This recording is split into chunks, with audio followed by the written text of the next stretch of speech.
With Zack Snyder's super sequel right around the corner, it's time to take a look at everything we know about the epic matchup between DC's two most iconic superheroes. Here's your crash course on Batman v Superman: Dawn of Justice. In the film, which takes place sometime after the events of Man of Steel, Superman has become a controversial figure, and there's a growing fear of him in our society. Bruce Wayne, having seen the destruction of Sup's battle with Zod, views him as an alien threat with godlike abilities and resolves to confront him. Now let's break down the characters. Henry Cavill is back as the Man of Steel, and the story here has him playing a more complex version of Superman, struggling with the repercussions of his past actions, killing his nemesis and destroying half of Metropolis in the process, as well as dealing with the onslaught of skepticism and outright anger from the public he's vowed to protect. Ben Affleck is Bruce Wayne, a veteran version of Batman whom screenwriter David Goyer has called tired, weary, and seasoned. There's a sweet new Batmobile, and he wears Soup Buster armor, which, like a lot of things in the movie, feels ripped right off the pages of Frank Miller's The Dark Knight Returns.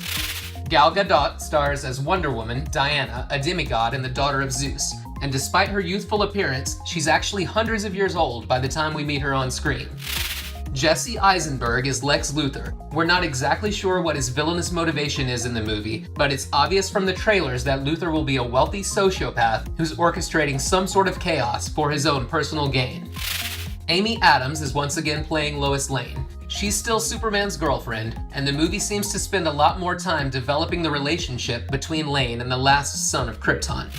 Jeremy Irons is Alfred, but this is a more hands-on version of the character than we've seen on the big screen before. He's definitely not just a butler. We also have Lawrence Fishburne and Diane Lane reprising their Man of Steel roles as Perry White and Martha Kent respectively. Now what about Robin? We've all seen the busted Robin suit from the trailer with the Joker graffiti all over it, so it's a no-brainer that the Joker once killed one of the Robins. There were rumors that Jenna Malone would be playing the Carrie Kelly version of Robin in the movie, but Malone has been reportedly cut from the theatrical version. There are also recent reports that she's actually playing Barbara Gordon. These are unconfirmed, but still, it doesn't look like we're gonna get a Robin in this movie. How about other villains? Doomsday, who we've already seen in the trailer, is probably gonna be the bad guy who brings the two heroes back together. And there are rumors that we could see even more villains in the movie, like Bizarro, so we'll see. Justice Leaguers. Now, we know Aquaman is in this movie. He's played by Jason Momoa, Khal Drogo of Game of Thrones fame. We don't know exactly how he factors in, but since the movie is called Dawn of Justice, we're sure to see the seeds of the Justice League planted. Same goes for Cyborg, who'll be played by Ray Fisher. And The Flash, Ezra Miller's playing the big screen version of Barry Allen. It's possible these guys will just have smaller cameo-style introductions, but you never know, they could play a larger role. All these questions and more will be answered when the movie opens in theaters soon. And that's your crash course on Batman v Superman: Dawn of Justice.